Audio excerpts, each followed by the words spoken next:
Hello, everyone. Welcome to today's webinar, 2021 HR Trends Survey, a business owner's insight on COVID-19 and the impact it's had on growth and the resulting HR and payroll challenges.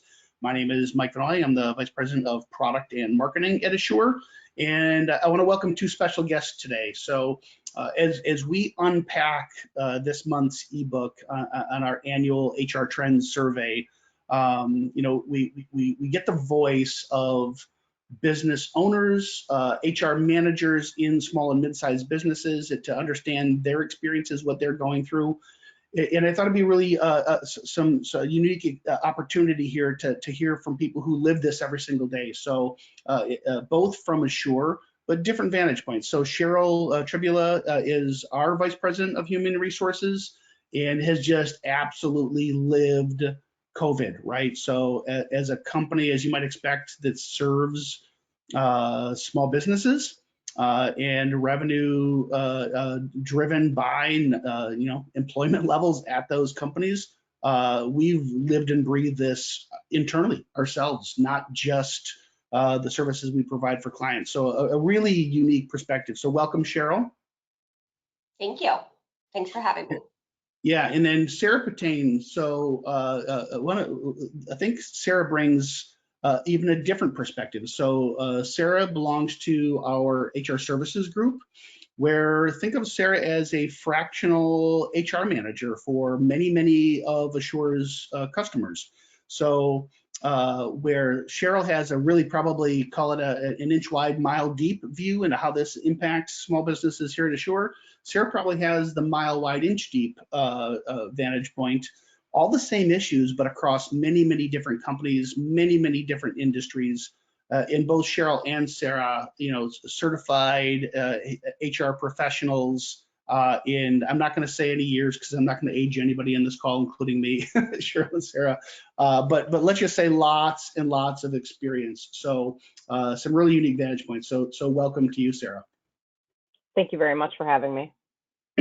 Okay, so what we're doing, we're gonna unpack the 2021 HR Trends Survey ebook. I would encourage everybody, if you haven't already downloaded it, hop on the website, asuresoftware.com/ebook 2021 HR Trends Survey. You can Google that, you can navigate to it on our website, lots of different ways to get to it. We're not going to read this thing to you. This is a fairly dense ebook where we have surveyed our customers and really captured, I think, the essence of how the pandemic has hit them in their growth plans, what their growth plans were coming into the pandemic, how the pandemic impacted their growth, and then how optimistic they are or aren't coming out of the pandemic. So as we think about how to grow our businesses, then we're going to dive into some of the big themes. And I think there's really four of them. How to plan for growth coming out of the pandemic is really just changes in business model. Clearly, we were on a path for remote work, call it the last 20 years. But I think this last year has really accelerated much of the change, and I think kind of set in stone some go forward practices around remote work. So we're going to talk about that. Another challenge we heard from clients in this survey was around compliance. I think everybody is pretty painfully aware of probably more legislation, HR-oriented legislation in the last 14 months than the prior 14 years. And then engagement. So when you think about this world of compliance and remote work and changes to business models, how do you actually keep employees engaged? So those will be our big topics. I'm going to let you guys read on your own the growth information, but it's interesting. The couple things that jumped out to me when we asked clients how they were impacted by the pandemic in comparing 2019 to 2020 revenue. If you watch the news, you think doom and gloom, and for many it was, right? This is very serious. It deeply impacted businesses. But I think as we actually ask the question and quantify the answers, it kind of validated that we're all in the same storm, but we're not all in the same boat. And while 30% of clients saw revenue significantly decrease, We had others, 14% of customers who quite literally answered that their revenue significantly increased. Another 16% somewhat increased. That's 30%. That's a third of our customers actually saw growth, right? So it's sometimes painfully interesting to see the impact of this pandemic as we actually quantify the impact. Same storm, not the same boat. But everyone had to adjust. So whether you were adjusting to a downturn or whether you're adjusting to increased demand because of the unique nature of your industry, everyone had to make adjustments. And I think no surprise coming out of there, the forecast is relatively rosy. People are much more optimistic. There are still some people impacted, but you only got 5% now saying that they expect to significantly decrease, or 11% somewhat decrease. For the most part, 18% significantly increasing, 40% somewhat increasing. So combined, that's roughly 2/3 of all customers are expecting to grow. And so part of that may be that it's an easy compare. If last year was a bad year, it's easy to compare growth against a bad year. But I think mostly we all understand, we're coming out of this thing, lights at the end of the tunnel. The question is perhaps how bright that light is for you and your specific industry or business. So I think, guys, Cheryl and Sarah, we'll save this part of the ebook for everybody else to read on their own, and let's kind of chew on some of these meatier HR topics. In the first one, I think, is just changes to the business model. So Cheryl, I think I'm going to start with you here. Interesting that if you look at the top three answers we got from clients, what changes did you make in your business model to adapt to the pandemic? 30% had to literally change the business model. 29% temporary closed, 21% had to lay off employees. Talk through Asure's experience in the changes we had to make in response. Yeah, I mean, as I look at all of the kind of top 10 items, I'd say we hit probably 8 of those. I will say I remember the day, the minute that this hit, our CEO said, we're going to take advantage of this and we're going to hire some really great people that are going to be laid off. So, luckily we were able to continue hiring this entire time. We did have to do, a temporary furlough right towards the beginning, but we were really able to bring folks back after I think it was around 90 days. We did have to do, some salary cuts, and we had to reduce some of the perks that we were giving to employees and 401k match and all those types of things. But we've been able to bring some of that back to our employees already, starting in the third quarter of this year. So like I said, I think everyone probably experienced having to close locations and everyone working from home. And I mean, we had to quickly order PCs because not everybody had a laptop, right? So, and we had to prepare to be able to send our employees home and to be able to be productive and be successful from a home environment in a very quick manner. So those are some of the things that we experienced. Cheryl, I want to go a little deeper on it. So like I can speak firsthand, right? Because we took I'm an employee, and we took a shared sacrifice approach. Those who have the most had to give the most, right? And so we kind of graduated scale and pay cuts in some sacrifice, which kind of sounds a bit perverse, perhaps. That people making these sacrifices while taking advantage of other more talent in the labor available in the marketplace than probably ever before. Talk through how we balance that of this shared sacrifice, people doing more with less and working their tails off at the same time of acquiring talent in the marketplace. Yeah, I mean, it certainly was a hot topic. And really, we just had to explain and have employees understand, yes, some of us are taking pay cuts, and we're doing that to kind of get the company through this, to get to the other side of it. But at the same time, we weren't going to be able to acquire great talent without paying market rates. So it was a sacrifice for all of us. But in the end, I think the employees saw that, bringing on that good talent, people that had that experience, that, it was a great opportunity for us, was not only going to help the business, but it was going to help our employees have great coworkers right next to them. So it was a give and take. We got through it. We took advantage of it, and I think we're better off for it. Yeah, I do too. And I don't want to pretend that this was easy on everybody either, right? I mean, this is on so many levels. It was not an easy, year. And it's not that 2020, I'd call it the last, you know, from March till about now, probably, Yeah. right? So year pushing year and a half. Um, I think one of the things that I think helped us to weather the storm, and I'd like your insight to help our small businesses and small business owners here. I think one of the things that helped us is we had an offset. It's maybe slightly easier for us as a publicly traded company that you can provide RSUs, restricted stock units, and perhaps options to kind of help cushion the blow. But to me, it wasn't just the financial impact of those of giving stock to employees as an offset, but it was this mentality of ownership.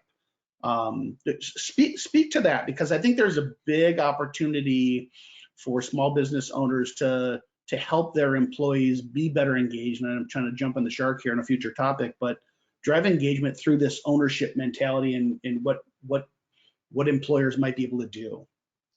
Yeah, I mean, we are absolutely lucky to be able to provide equity to our employees. I think sometimes it's very difficult to explain the value of that. I think that once you can convey the message and really have employees understand what it means to own equity in our company, they become a business owner. And hopefully by providing that equity and having them own a portion of the company, they'll think like it's their own business, right? Because it is. So we've been very, very lucky to be able to give equity to employees, and I guess that's it. But yeah, I mean, I don't know what else to say, but it's certainly something beneficial that we have as a publicly traded company. I'm not sure others can do that or not. Well, and perhaps others can't in the perspective of stock, because maybe not a publicly traded company, but there are ESOP programs in employee-owned entity options that as an owner, you don't have to give the company away. It's not binary, you give it away versus you keep it, but you can create ownership opportunities for employees to have a stake in the outcome, right? And so I'm kind of the belief that the worst is behind us, but we've got at least another.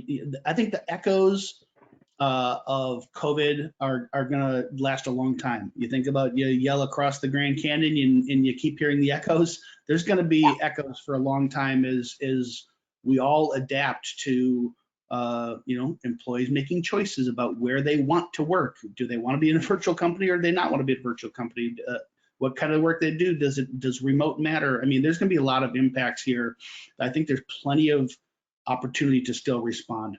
Sarah, how about you from representing Asure clients? What changes did you see across the client base? Well, I think it was interesting because what Assure provides in its HR services is that we kind of take the heat away from the small business owner. So when we have a client such as a James Beard represented restaurant who all of a sudden had to close down and kind of reassess what they were doing, figure out what employees they were going to keep, we were able to provide the assistance there to how to navigate it, how to provide that communication to their employees while they tried to maintain their quality of their food and still stay relevant in their community to make sure that they were still providing a service. So if and when the time comes to reopen, it'll still be a restaurant that people would want to visit in that location. And I think that restaurant owners had the biggest thing because they're providing an experience. So they really had to negotiate, how are we providing service? Are we online? Are our customers able to find us? So as they were doing that, we would contact the managers and say, okay, how many staff members can you keep? How are you applying for the government grants to keep people on your payroll? What's the necessity of the business right now? Then it'd be interesting because we also have schools who are, small private schools who utilize our services. So they also faced a okay, we have to change everything. The importance is for the kids. How do we close this down, but make sure that we're still continuing their education? So we had to provide that leadership to them to say, okay, this is what you can do for an employee. This is how you're going to set this up. This is how communication can be utilized to have those team meetings to make sure that you guys are still providing an education to the children. And I think a lot of people were scrambling, and the last thing that you're thinking is, we're going through this hardship. How do we communicate this to our employees who now we're going to take money out of their pockets? So it was a fine line of respecting the employee enough to be forthcoming with, this is where our business is headed during the pandemic, and this is what we can provide for you. And if and when the time comes, we will be here. But also to kind of utilize other resources, like in an employee assistance program of, yes, we can keep you on in a limited basis, but we're still going to provide one of these benefits to you. And we also saw an increase in small businesses asking for assistance in picking out an employee assistance program, because not only are you dealing with this, but your employees who are either providing a service or, you know, in a leadership position, that it was very mentally draining for everybody. And it was something that no leader, I think, was prepared to go through.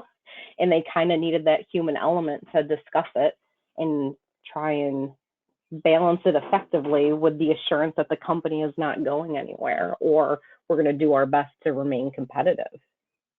You know what? It's interesting, Sarah. You talk about the changes that, you know, I think so many times HR gets kind of lumped in this whole compliance role, right? And if you think about it, if you're a small business owner, how to leverage the value of HR. Obviously, you have to follow laws, and many times you don't even know those laws exist. So certified HR professionals are great for helping you to stay out of hot water. But it really interesting, the consultation of HR for navigating changes to a business model, right? And not thinking about a restaurant about how do you serve food, but how do you continue to deliver a dining experience, right? That's really cool. Anything else you'd want to add, Sarah or Cheryl? No. All right, so let's jump into, I mean, this whole remote work, and maybe it's interesting to call it the future of remote work. I've had the benefit of being a largely virtual employee for, I mean, shoot, almost 20 years in some respect. That I've had offices to go to, but I've probably been on airplanes more than offices. And so for some job types, whether it's technology or services, in executive roles, virtual is not a new thing. And maybe if you're a brick and mortar business, retail, food service, it's kind of always been a local. This concept of virtual isn't even a concept.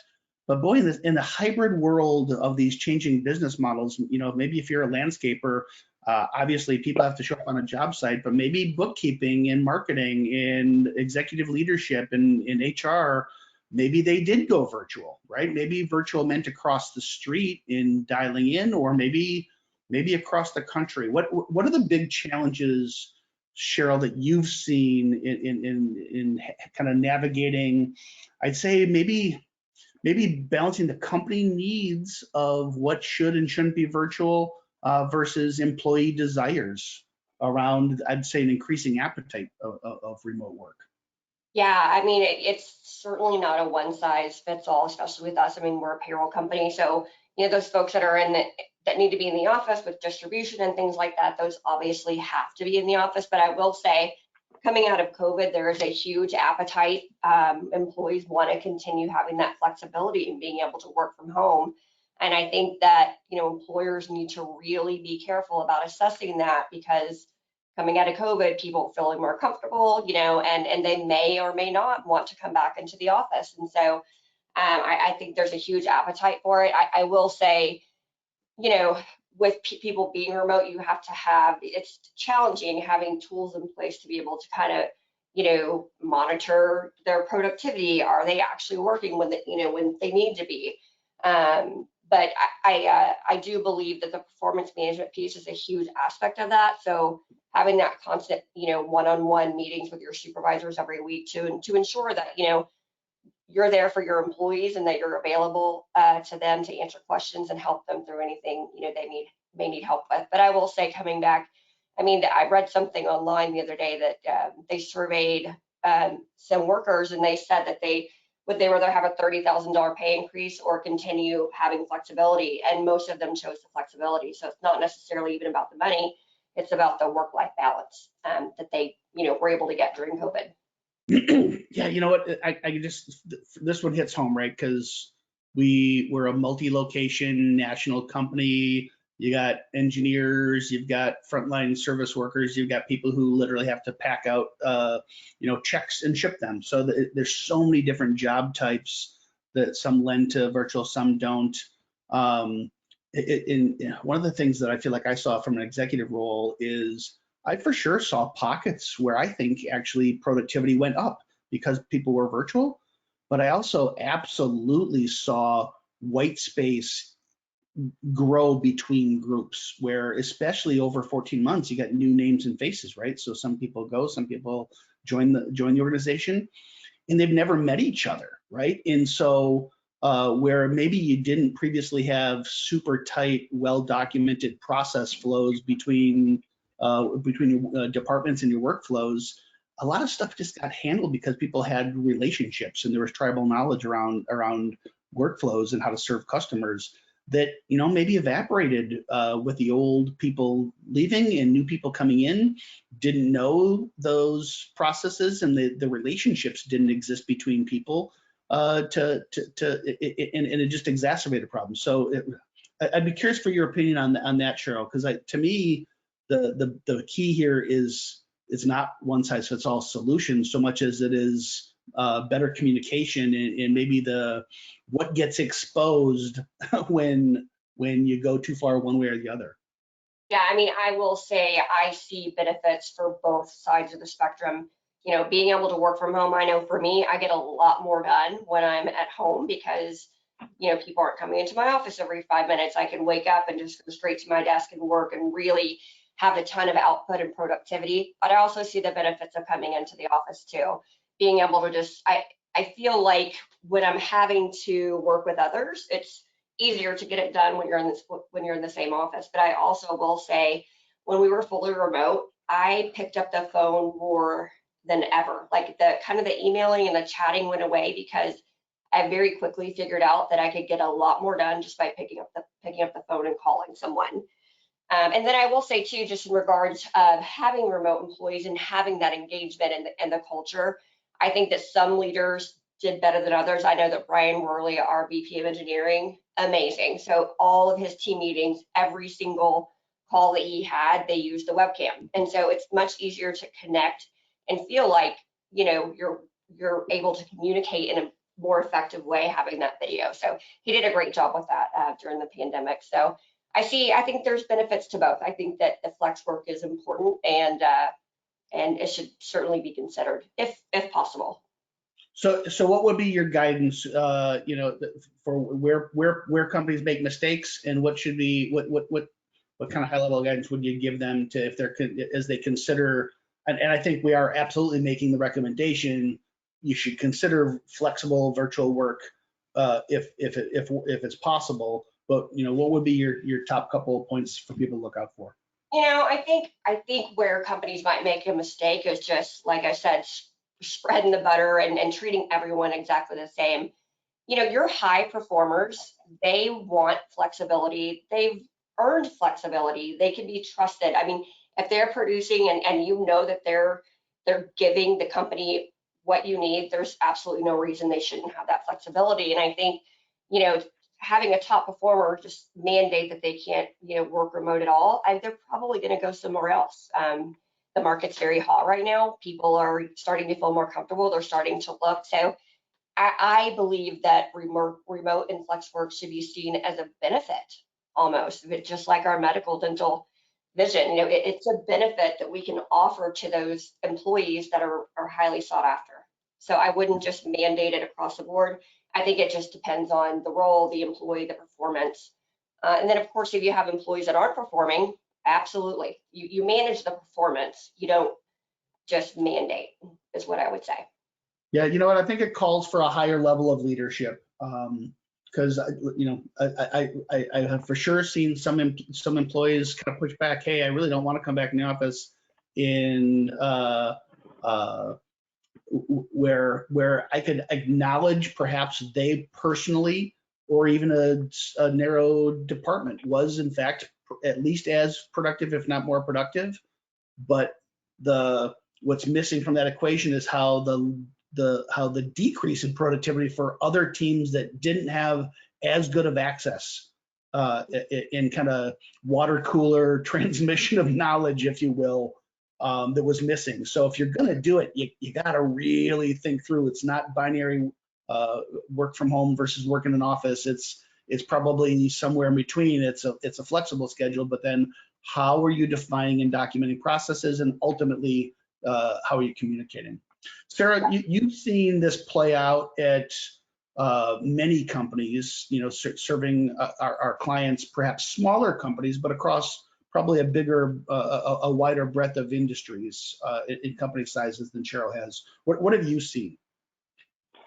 Well, it was interesting too, because not only with the going remote, it's how do we digitize an onboarding process if we are continuing to hire or we're still implementing training, because what's happening is when you're reducing the workforce also, you're going to need that cross-training ability. Like Cheryl had mentioned earlier, is that people were wearing many hats, kind of just to make sure that we were continuing to go the way we were.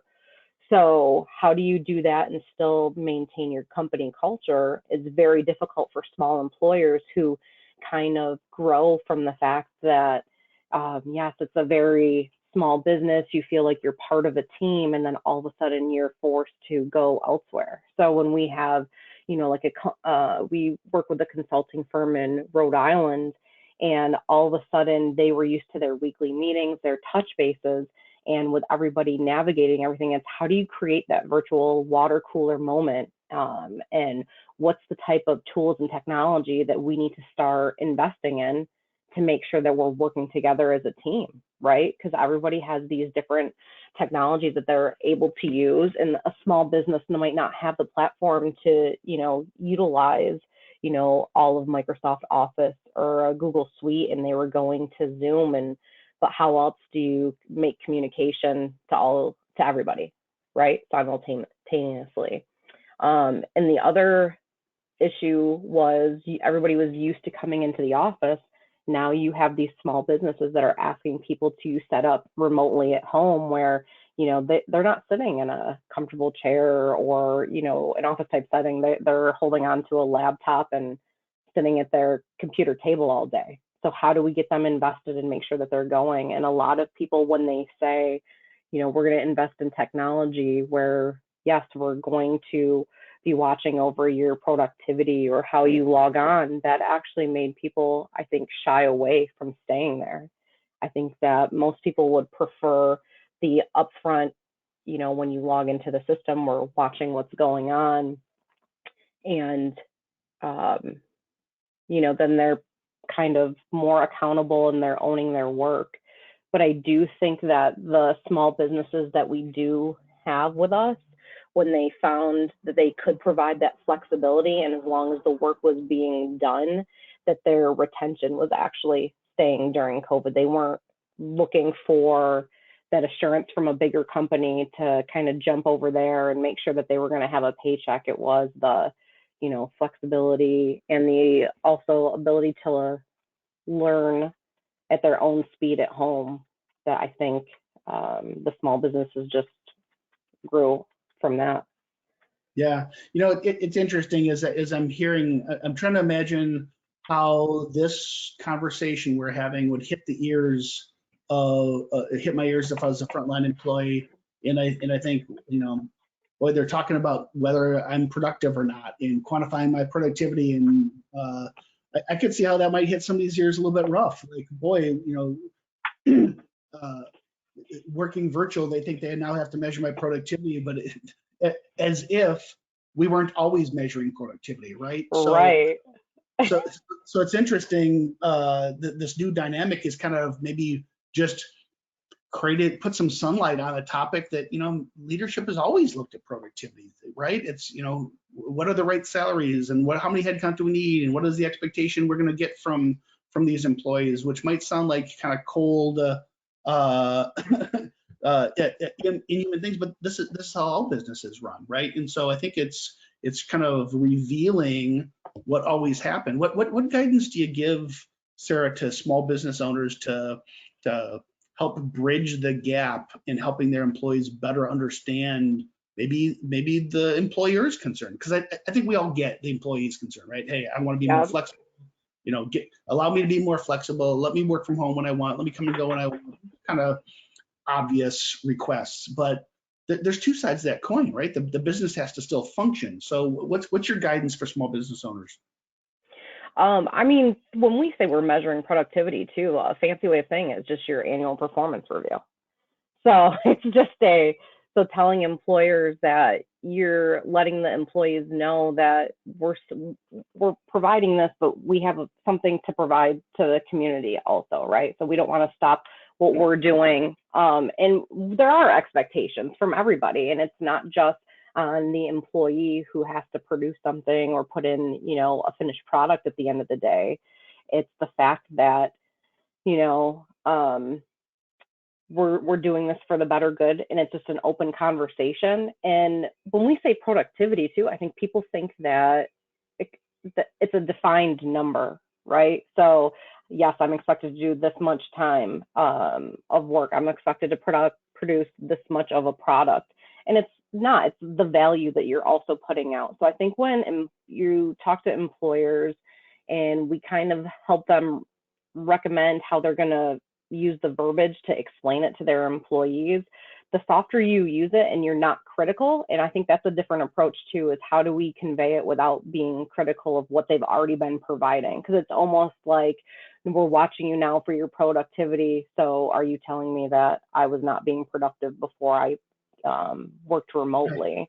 Right. And it's just, I think it's just having that honesty with them and saying, we're also doing the same thing. We're expected to do this. I'm going to provide this. My expectation for my productivity to my team is X, Y, and Z. So when they see that the employer is also taking accountability for what they're doing remotely, I think that you kind of just grow together also, and you just move forward as we're all doing this. We all have expectations, and they've all been laid out. And then I think it kind of takes away that stress of I'm being watched or I'm being monitored while I'm remote. Yeah, you know what? I think this shift to remote and flex work, if it can really just expose otherwise bad practices that were hidden, right? So, good leadership focuses on outcomes, not outputs, right? So if the output is X number of hours per day worked or Y number of widgets produced in a day, it's really good if the outcome of those hours worked or those widgets produced aren't any good, right? It should be, how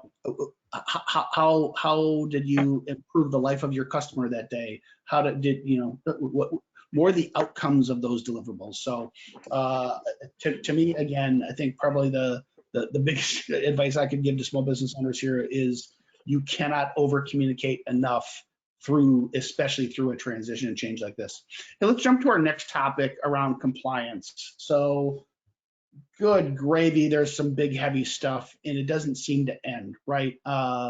Between FFCRA and the CARES Act last March, and then just kind of doubling and tripling down with new clarification of rules, and then ARPA under the Biden administration.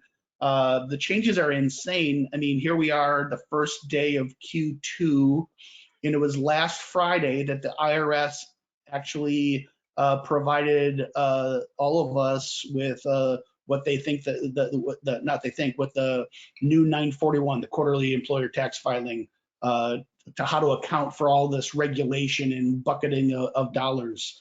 And so now everybody's in the same boat of, with just a few days notice, going to try to file taxes when no one even knew the rules until last Friday. So without going into every single law that has been passed in the last year and a half, that we do have a last month's ebook. You can just hop online and you can see all of it and learn a whole bunch. But Cheryl, what's your guidance for managing a business and employees while staying out of hot water and following the laws? And I guess I want to have this conversation in the context of being a sales pitch for Asure. What's your general compliance guidance here?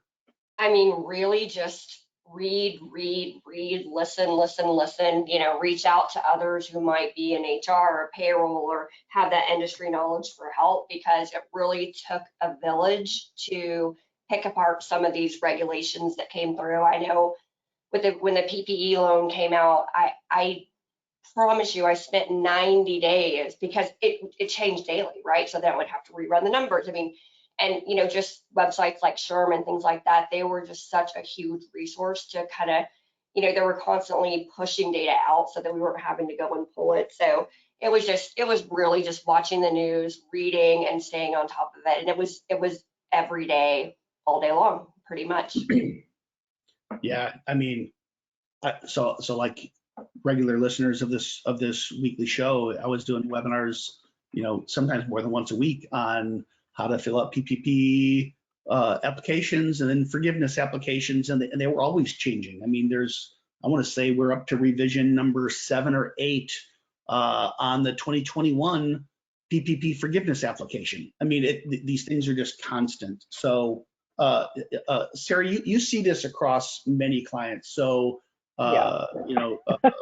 Cheryl lives this, the inch wide, mile deep kind of scenario. You live and breathe this for many small employers. How do you see them struggle in where do you see them fall down, and where do you see the best practices without making this a sales pitch for us?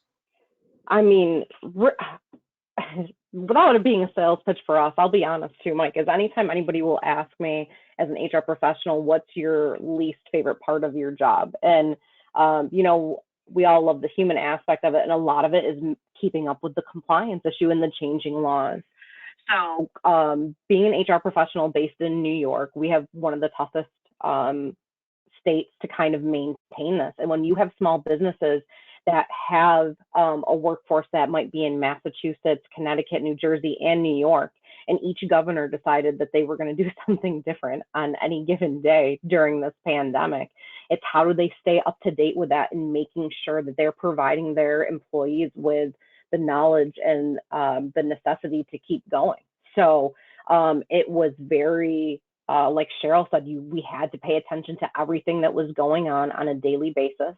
And we also have to take part in what the bigger trends are also. I mean, for current events purposes for right now, you can think of the fact that we have small businesses asking us what they can and cannot do with their employees returning on site with their COVID vaccine, if they can make it a requirement. And Texas just pushed out with the Methodist Hospital. That had the biggest impact that I think we're not going to see fully until the next couple of months. What happens when, for anyone who's listening, if they were not keeping up with that, they actually made it mandatory for all of their employees to get the vaccine, and they ended up suspending 178 of them while it was in court, while they were pushing back saying that you cannot require us to do this.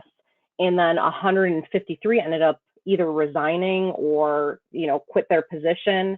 And I'm not sure what happened with the rest of them, if they decided to opt into that, but that is going to play out in the next couple months of employers trying to decide, is it okay? Can I require my employee to do this? And then they're reaching out to us to say, okay, if we're doing this and OSHA comes in, where do we keep those records? It's a medical file. Where, should we have a separate system in place? So it's really changing things for a compliance issue for if somebody gets audited on site or somebody comes in to look at their paperwork of, do you have everything separated properly? Are you putting things together? And when do I require it from my employee? Because some states are saying, as a small business, you have the right to make those decisions for yourself and what's best for your client base. But they also are reaching out to us to say, have you seen what has happened in the fallout in different counties and different states, because I want to make sure that I'm holding on to my employees, especially in a challenging time when it's hard to get people to come back into, a food industry or a retail setting after the pandemic. You know what? So we did a webinar a few weeks back about returning back to work, and we took on what the top questions we were getting in our call centers and from our outsourced HR staff, the people just like Sarah, where we tackled a bunch of the top questions. But let's just take that one, because I think that's maybe the number one question we get from small businesses is. It's not even as specific as, am I allowed to require vaccination for returning to work? Because there's two sides of that coin, right? Because there's some employees that love that response from their employer. The other side is employees say, you can't make me, and it's a violation of my privacy to tell you if I did or didn't, because it's none of your darn business, right? So can you just kind of give some guidance? We are not taking a position whether you should or shouldn't. That's a Correct. decision your business has to make. And obviously you have to follow laws. And so there's federal law, there's state law, there's even local laws, and you got to follow, if you are operating in a city or a county, and you have to follow the local ordinances, at the same time creating a safe work environment per OSHA. So in case that wasn't complicated enough, what is your general guidance, Sarah, for how employers should think about this whole vaccine topic in returning back to work?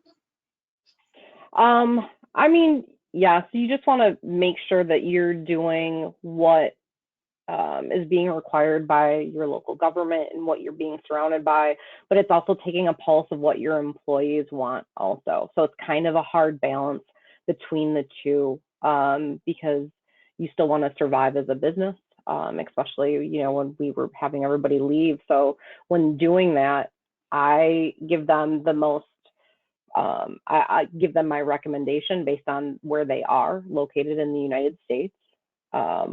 Obviously, we're keeping track of the influx of, especially with the Delta variant, is if it's, becoming more rampant or what's going on.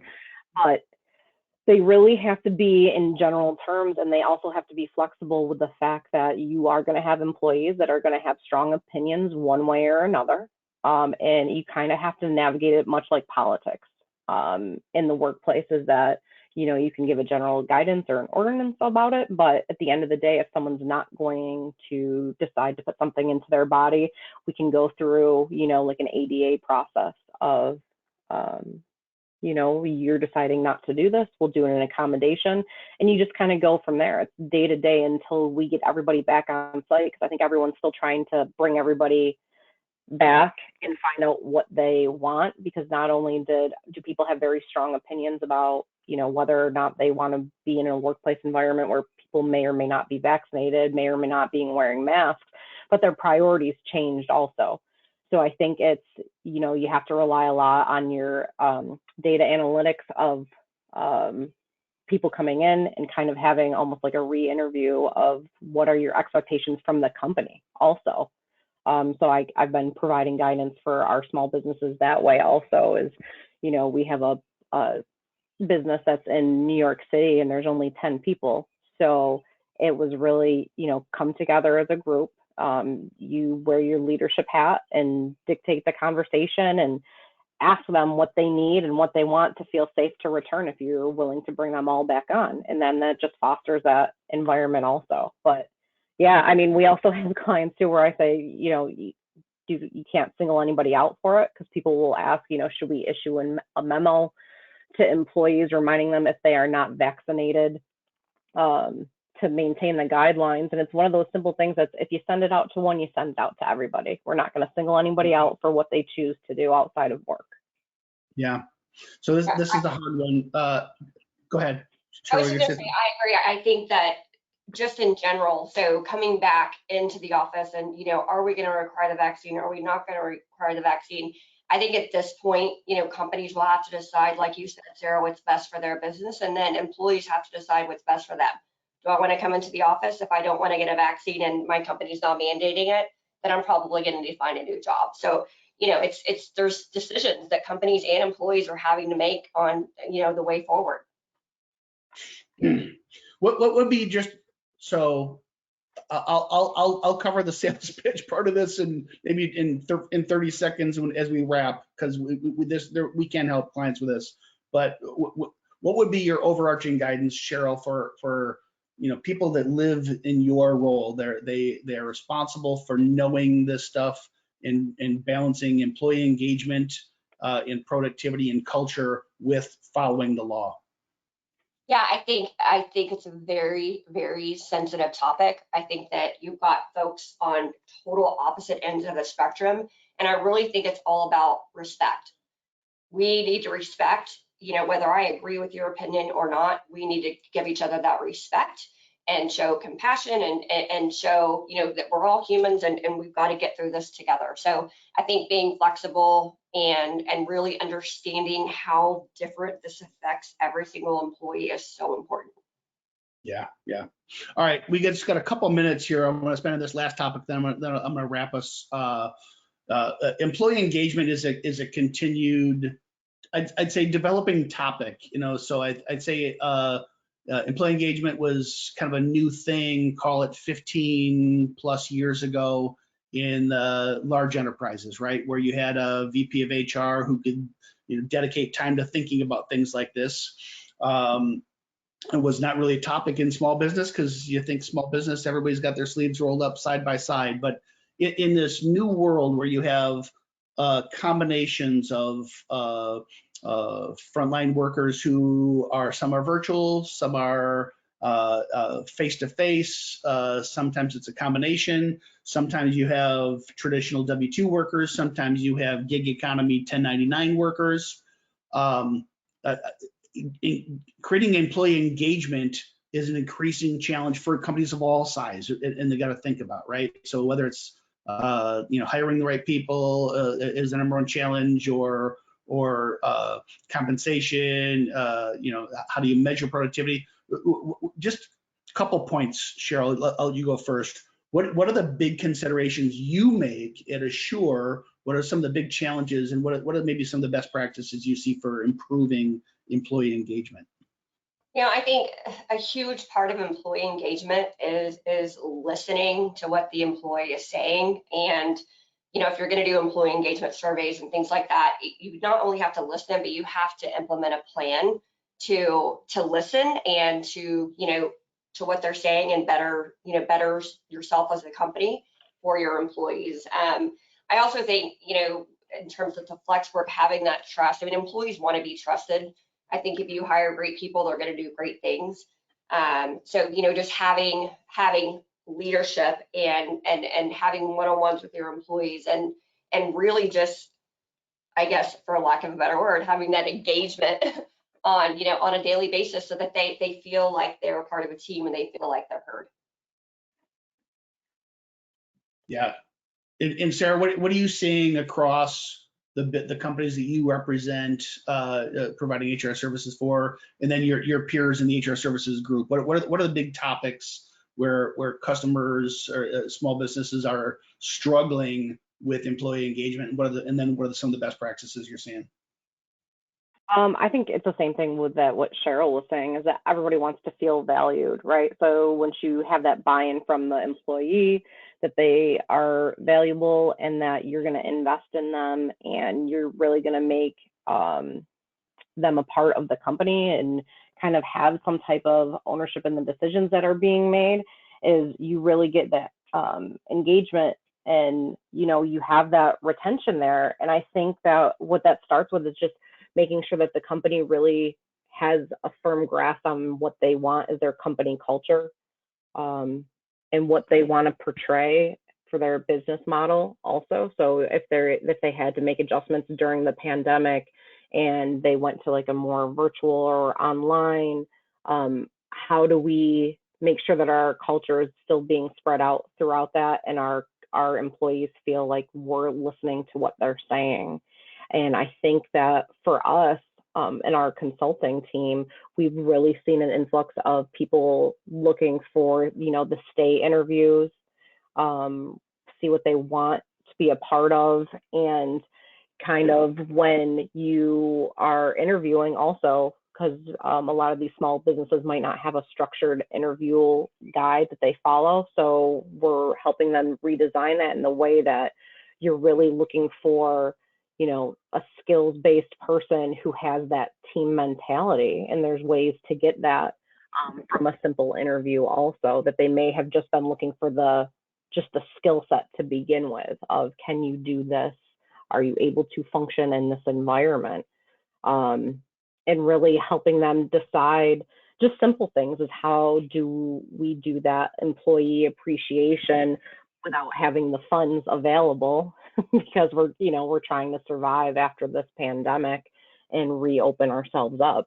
So I think that's the biggest things that we've seen in the requests from our clients going forward. Yeah, you know that you said two words that just jump off the page for me. Number one is culture.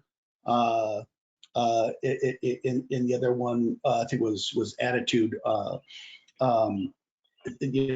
Famous consultant Peter Drucker, author, his famous quote was, "Culture eats strategy for breakfast," right? And so, interestingly, we're talking a couple topics ago here about remote work and how that exposes white space between processes and the need to map out processes, which is kind of classic business stuff.